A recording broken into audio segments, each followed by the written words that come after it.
Здравствуйте, уважаемые читатели, горожане, гости и все, кто присоединился к нам на эту встречу. Приветствует вас Краеведческая библиотека филиал номер 1 имени Виссариона Григорьевича Белинского. И с вами главный библиотекарь Айталина Предезникова. В рамках клуба «Горожанин» сегодня, 25 февраля, мы проводим для вас встречу на тему «Якутск музейный». Клуб «Горожанин» является любительским объединением, созданным на базе отдела краеведческой литературы нашей библиотеки. Клуб объединяет людей, интересующихся историей и культурой города Якутска. Главный герой наших встреч – город Якутск, его улицы, дома, люди, события. Порой каждому из нас хочется заглянуть в историю родного города, ощутиться в прошлом. И мы сегодня имеем возможность прикоснуться к историческому наследию. Наша сегодняшняя встреча как раз приходится перед юбилеем Якутского государственного музея истории и культуры народов Севера имени Емельяна Ярославского. У нас сегодня гость, сотрудник отдела истории Якутского музея имени Емельяна Ярославского, отличной культуры Республики Саха-Якутия, Слепцов Сергей Геннадьевич. Здравствуйте, Сергей Геннадьевич. Здравствуйте.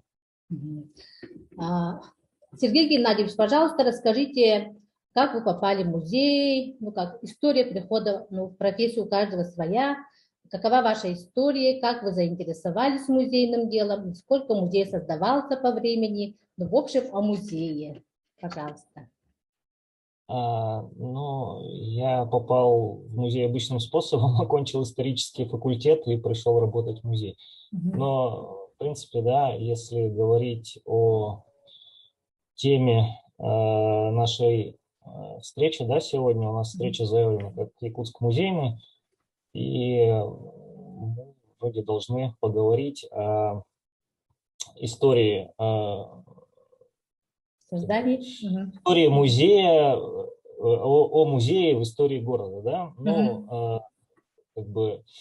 поскольку я тут воспользуюсь своим положением, поскольку я работаю в Якутском музее имени Ярославского, и, как вы уже сказали, да, тут вот на днях такой где-то большой, где-то небольшой юбилей у нас, да, произошел 135 лет со дня создания нашего музея, то в основном мы о нашем музее и будем говорить, но тем более, что он большую часть Якутского музейного, он там одним музеем, собственно, главным и оставался. Ну, по крайней мере, совершенно точно он старейший музей у нас в городе Якутске и в Якутии вообще. Так, я сейчас включу демонстрацию экрана, да?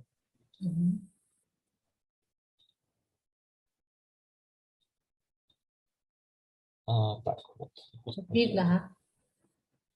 Отлично. Ну вот наша история начинается еще в 19 веке, и вот на первом слайде мы здесь видим панорамы города Якутска, как раз вот примерно периода создания нашего музея, то есть это конец 19 века. Причем я, когда подбирал эти фотографии, я просто старался найти такие панорамы города, но оказалось, что они вообще подобраны тут со смыслом. Потому что мы видим здесь на этих вот панорамах, собственно, два места, напрямую связанных с историей нашего музея. Это Гостиный двор и Спасский монастырь. Ну, речь о них там немножко впереди будет еще более подробно. Но вообще надо сказать, что вот 80-е годы 19 века, когда создавался Якутский областной музей, это было, так скажем, в тренде вообще в Российской империи в целом создавать свои музеи. Вот мы здесь как бы были такими как бы не последние, да, создали музей, а даже, скажем, одними из первых. С чем это, ну, в какой-то степени было связано? Вот здесь перед нами такой вот список выставок, которые проходили в России в основном, но не только на самом деле. Тоже вот в 60-е, 70-е, 80-е, 90-е годы 19 века выставки, в основном такие промышленные, сельскохозяйственные выставки достижений проходили в то время. И вот этот список, это не все выставки, которые проходили в то время, но это список, в которых, список тех выставок, в которых участвовала Якутия. И среди вот этих вот выставок наиболее важны, это, во-первых, русская этнографическая выставка в Москве 1867 года, Всемирная выставка в Париже 1867 года, того же года, и Всероссийская промышленная и художественная выставка в Нижнем Новгороде в 1896 году. Это были самые значимые такие выставки, в которых приняли участие якутяне, Якутская область и те вещи, которые представляли Якутию, Сибирь и Россию.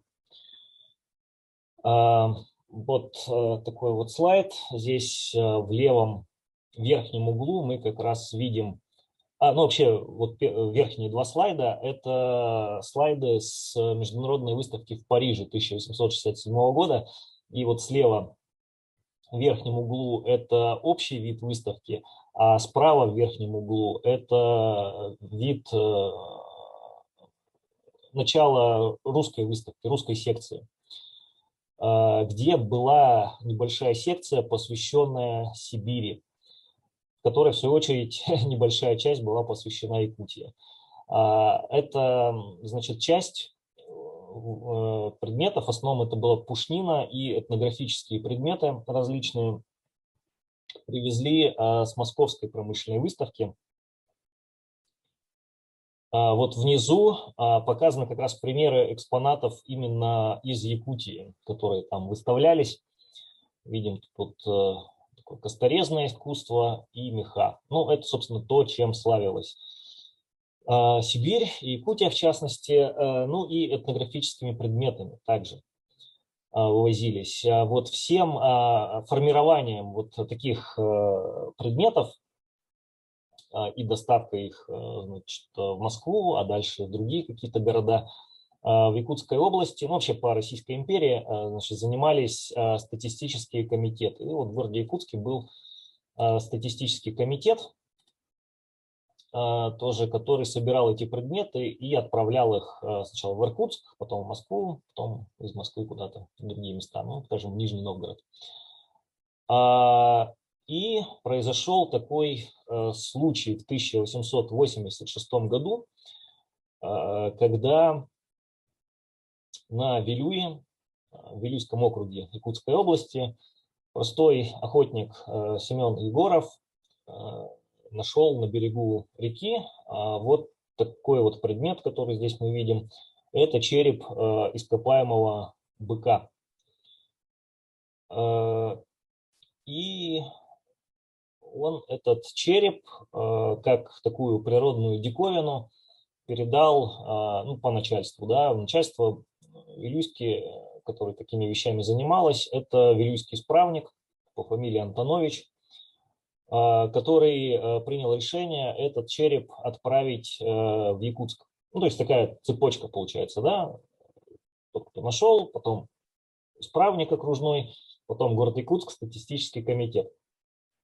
И, значит, этот череп попал вот зимой 1886-87 годов в город Якутск в руки вот к этому вот человеку, председателю статистического комитета Якутской области, Харунжему Якутского казачьего полка Андрею Иннокентьевичу Попову. Это замечательный человек, к сожалению, вот он, как говорится, широко известен в узких краеведческих исторических кругах, а вообще он достоин ну, такой общеякутской славы на самом деле.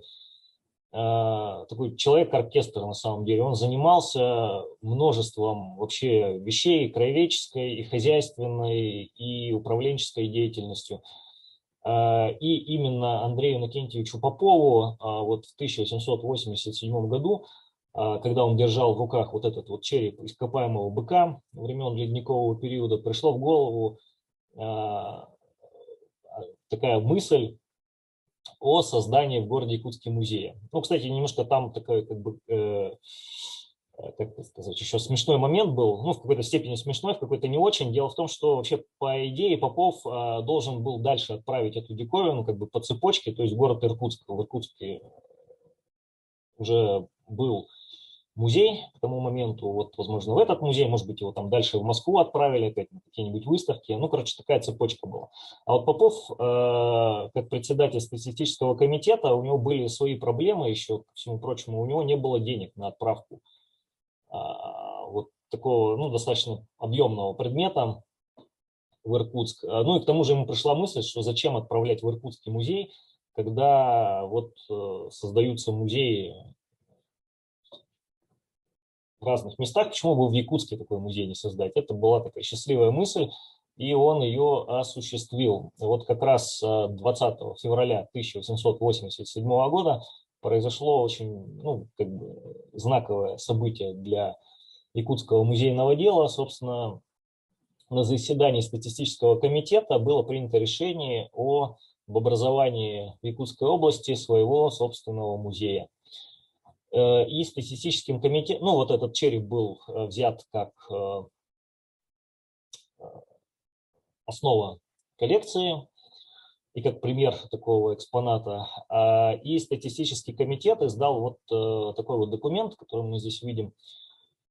Такая программа учреждения музея. И программа учреждения музея, и программа по сбору экспонатов для учреждаемого музея.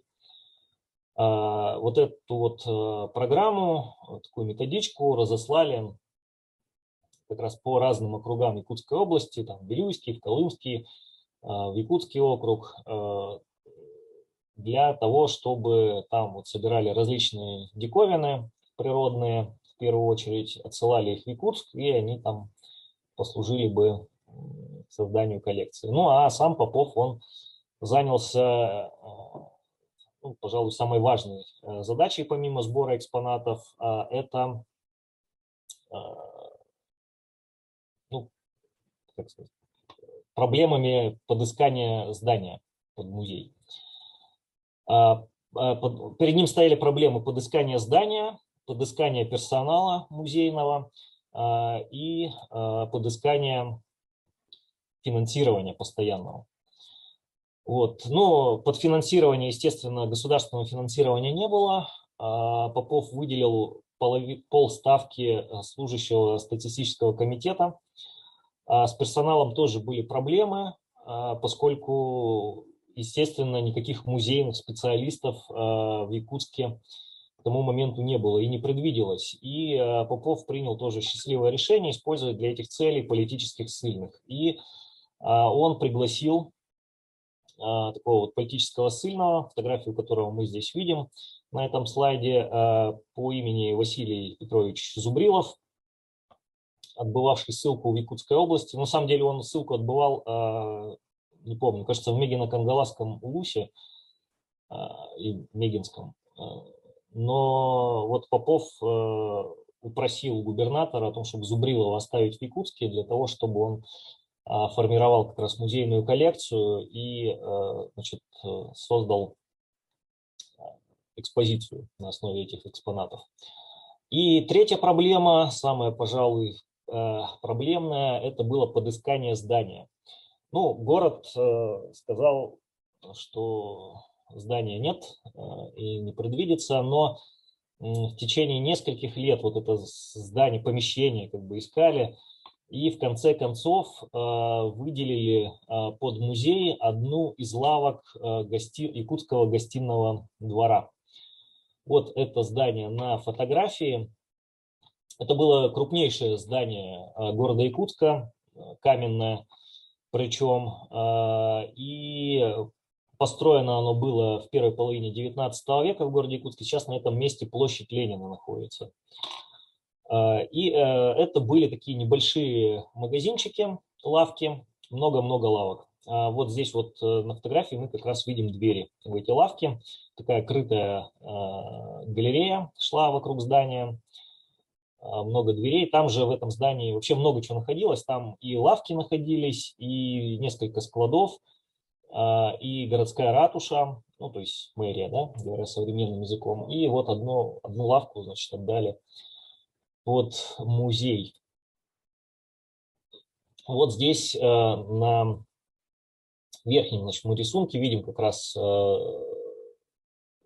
рисунок художника Михаила Носова, на который вот он запечатлел вход в музей. И рядом соседняя дверь в библиотеку. Тогда же вот параллельно публичная библиотека создавалась. И на фотографии снизу мы видим как раз вот пример первой музейной экспозиции, которая открылась в 1891 году, то есть 4 года спустя после принятия решения о создании музея, вот в лавке Гостиного двора. Было это в мае 1891 года. Музей тогда работал, ну, впервые открыл свои двери, и работал он только по выходным, то есть субботу-воскресенье, по несколько часов в день всего лишь. И несмотря на это, интерес к музею был настолько велик, что по отчету, значит, Зубрилова музей посетило за пару летних месяцев, за 2,5, по-моему, месяца, 4,5 тысячи человек. При том, что в городе Якутске население в тот момент составляло примерно 6,5 тысяч. То есть больше половины населения города побывало в музее вот, по несколько часов как бы, в день. На самом деле это такой как бы рекорд посещаемости, который, по-моему, до сих пор не побит, насколько я понимаю, ну, в процентном соотношении к населению города, я имею в виду. То есть вот это вот решение создания Якутский музей, оно попало на благодатную почву. Вот, общество было в этом очень сильно заинтересовано, очень заинтересовало городское население. Факт открытия в городе Якутске музея в 1891 году. Но все равно проблема здания, она оставалась, вот, ну, даже вот видно вот по этой вот фотографии, что не очень хорошее как бы, помещение это было, достаточно тесное. Очень быстро стало понятно, что нужны дополнительные помещения не только для экспозиции, но и для хранения, и для обработки музейных предметов. В конце концов, нужно было помещение для служителя, хранителя. Вот этого всего не хватало, плюс здание было, ну, не очень хорошее. Вот на том же рисунке Попова вот видно его как бы, да, состояние такое. Вот, помещение не годилось, и поэтому тот же Попов совместно с Якутской городской думой и с различными меценатами, и с таким союзником, как якутский губернатор Иван Иванович Крафт, значит, тоже пролоббировали вопрос о постройке специального здания для музея и библиотеки. Ну, вот так как бы они в упряжке шли, вот в соседних лавках Гостиного двора располагались, и для них решили построить здание. И вот на этом слайде мы видим фотографии вот меценатов, не всех, разумеется, но одни из самых главных, пожалуй, это в первую очередь, естественно, ну, как вообще в дореволюционной России было принято, это в первую очередь купцы. Вот внизу, ну, тут практически все купцы, за исключением вот Ивана Ивановича Крафта, губернатора, вот он здесь в верхнем ряду, третий слева. И четвертый слева, в первом ряду, в верхнем ряду, это Павел Юшманов, якутский городской голова, ну, мэр по-современному, да, но он тоже купец был, купец второй гильдии, такой небольшой, ну, глава города. То есть глава города и глава области, а вот все остальные, ну вот перечисляя, тоже первый в верхнем ряду это купец из Кочека Семен Барашков, второй в верхнем ряду, ну, я думаю, всем хорошо известный Гаврил Васильевич Никифоров, купец. Внизу, слева направо первый, это купец Астраханцев, самый, пожалуй, большой и известный до революции меценат. Второй – это купец Блох, не сильно известный сегодня, но он был достаточно большим меценатом до революции. Третий – это Петр Кушнарев и купчиха Анна Громова. Вот все эти люди пожертвовали на постройку каменного здания, библиотеки и музея там различные суммы от 400 до 10 тысяч рублей. И такое здание, значит, по проекту архитектора Лишевича, Кондратия Лишевича, было в городе Якутске построено к 1911 году, то есть к 20-летию со дня открытия в городе Якутске музея.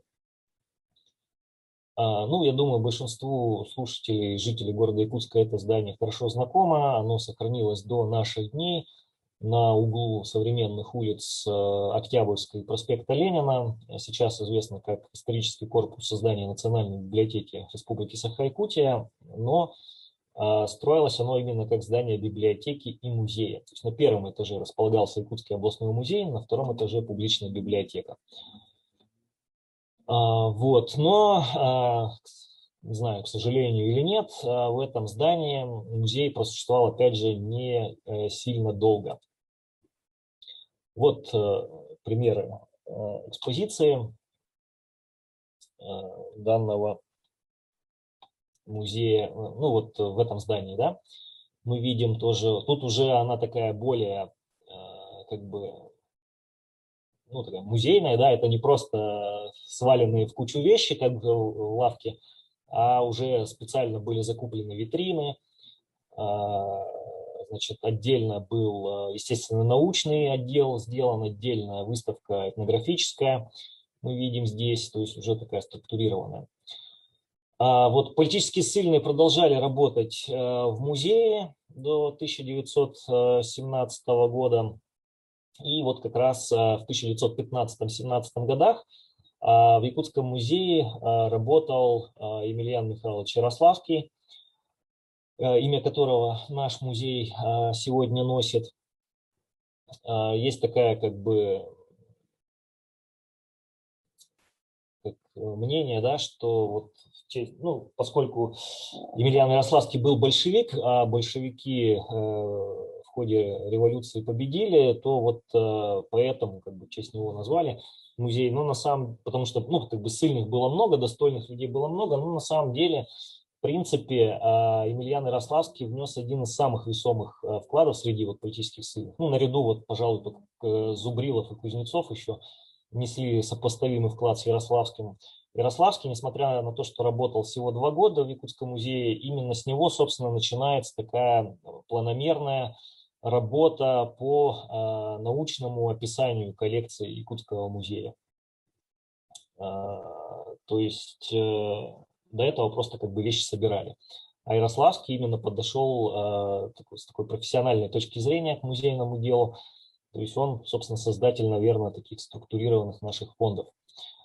Это огромная, на самом деле, кропотливая работа. Ну, плюс еще Ярославский, естественно, также занимался комплектованием, постановкой экспозиций. Он ездил в экспедицию по сбору материалов по Лёкнинской УС. То есть он активно работал. Вот в 1924 году Якутскому областному музею было присвоено имя Ярославского. Вот на нашей территории музейной стоит ему памятник. Авторство, кстати, его дочери Марианы Ярославской. И вот этот вот дом, который стоит у нас тоже на музейной территории, это мемориальный дом Емельяна Ярославского, памятник культурного наследия, кстати, федерального значения. По-моему, 2 всего у нас памятника федерального значения, один из них дом Ярославского. Он перенесенный, он раньше стоял во дворе вот этого двухэтажного каменного здания публичной библиотеки и музея. Ну, сейчас на нашей территории. Она должна будет завтра подойти, да? Она сегодня была. Это же не в моей стопке было, я же посмотрела. Не своей, Галя. А вы там все-таки отвозили, у вас там 25-е вы написали, Не да? написала. Вы сейчас Сейчас я твою положу. Ага, спасибо. Вот, но в 1917-18 годах музей столкнулся с большими проблемами в своей истории. Вот, собственно, из здания, которое для него специально построили в 2011 году, музей попросили. Ну, здание было удобное, там проходили различные митинги, демонстрации, и вот музей там мешал. И с 18 по 24 год, то есть, получается, сколько это, 6 лет, музей был ну, в кризисе, практически без здания, коллекция начала разрушаться, но руководство Якутской республики проявило волю, несмотря на разруху, на только что окончившуюся гражданскую войну. Ну, там немножко подсказали, потому что в начале 20-х годов в Якутии начала работать комплексная экспедиция Академии наук СССР по изучению производственных сил Якутской республики. И вот руководство этой экспедиции поставило перед правительством вопрос о музее в Якутии, о возрождении его. И надо отдать должное правительству. Это решение было принято очень оперативно. Максим Кирович Амосов в этом активное участие принимал как председатель Совета народных комиссаров ЕССР. И вот выделили вот это здание, которое мы видим вот на этом слайде, и в котором музей по сей день располагается. Это здание на территории бывшего Спасского монастыря, здание, предназначавшееся для архиерейских покоев. То есть настоятеля монастыря, но не успел он здесь пожить, здание не достроили до 17 года, и сразу после революции, получается, в 24 году передали Якутскому областному музею.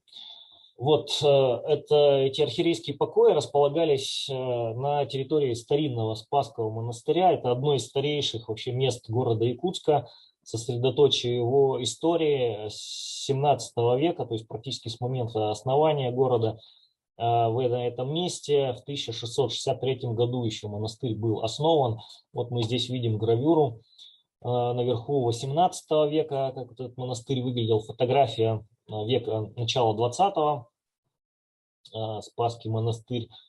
Виден здесь каменный Спасский храм, каменная колокольня, деревянная Вознесенская церковь, различные хозяйственные постройки. И вот такой вот еще план монастыря начала 20 века с обозначенными вот ярко-красным цветом. Здесь обозначено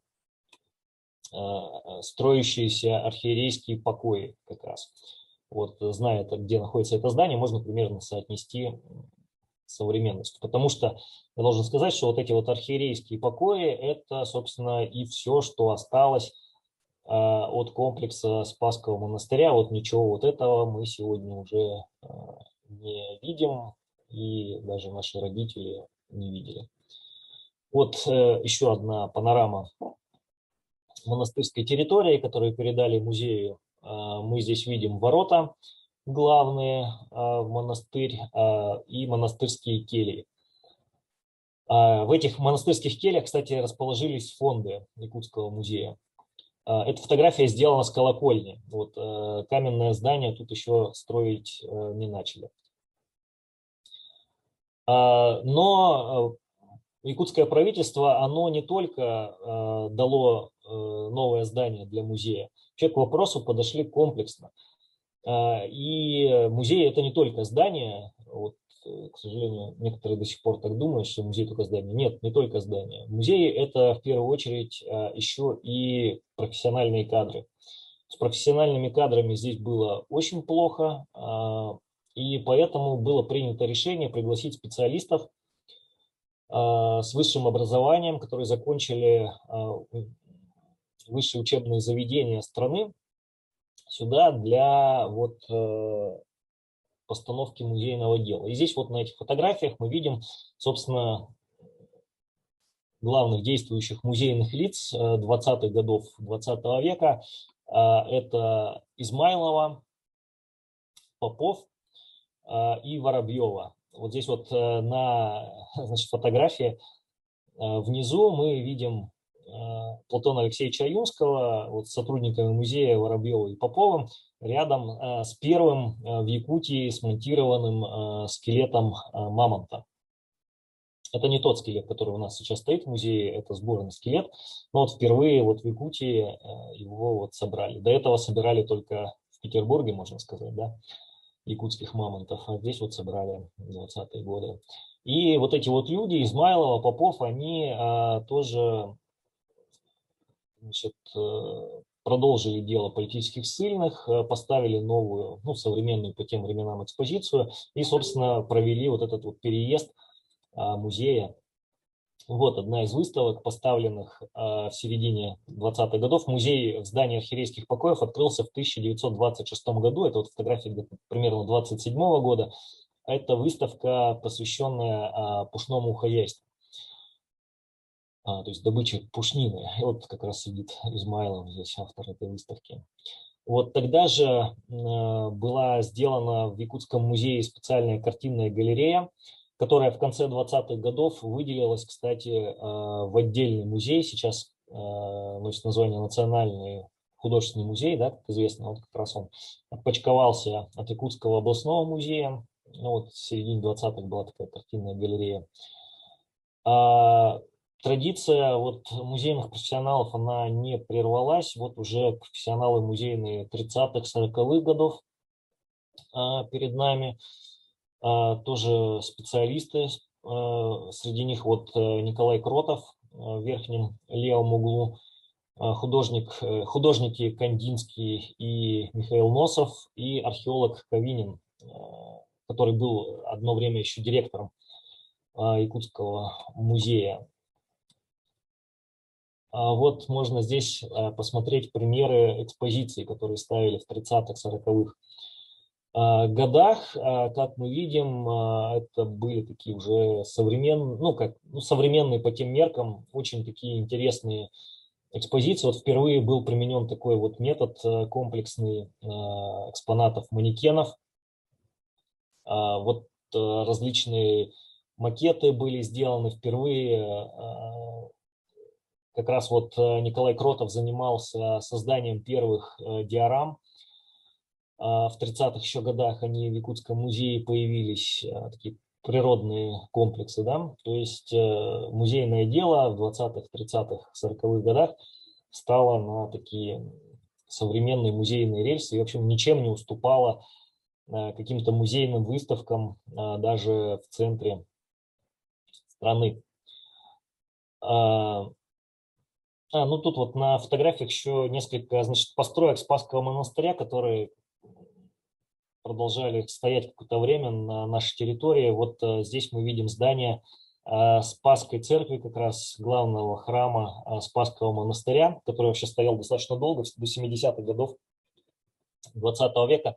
Здесь находился архив, Якутский архив вместе с музеем. Вот еще одно здание на нашей территории, возможно, кто-то из старожилов города Якутска может вспомнить. Ну, конечно, современные жители уже не знают, что когда-то на территории музея стоял такой вот летний павильон выставочный, такие дополнительные выставочные площади, такой аналог якутского ВДНХ был. Ну и еще вот тоже, наверное, мало кто помнит, на территории Якутского музея еще стоял памятник Иосифу Виссарионовичу Сталину. Вот, на тоже многих фотографиях он. Вот мы здесь видим главный вход на территорию музея. К музею вел музейный переулок, сейчас застроенный такая улица, которая не существует в наше время. Это на месте бывших монастырских ворот. Сейчас это застроено, ну так примерно, это место, где сейчас скелет кита у нас находится. Было очень интересно, познавательно. И, пользуясь случаем, разрешите поздравить с юбилеем нашего любимого музея и зачитать благодарственное письмо коллективу в лице директора Николая Дмитриевича. Уважаемый Николай Дмитриевич, Краеведческая библиотека имени Виссариона Григорьевича Белинского поздравляет вас и ваш коллектив с 135-летием со дня основания Якутского музея истории и культуры народов Севера имени Емельяна Иславского и выражает глубокую признательность за многолетнее плодотворное сотрудничество. Мы высоко ценим вас как нашего надежного партнера и верим в сохранение сложившихся дружеских отношений. Желаем вам и всему коллективу высоких профессиональных побед, успехов и достижений в созидательном труде на благо жителей города. Уважаемые читатели, горожане, читайте книги, участвуйте в наших встречах, узнавайте больше интересного и полезного. Пользуясь случаем, я вам покажу, что в нашей библиотеке есть вот такие удивительные путеводители по музею. Желаю вам всем счастья, крепкого здоровья, бодрости и хорошего настроения. Спасибо за внимание. До новых встреч. Спасибо. До свидания. До свидания.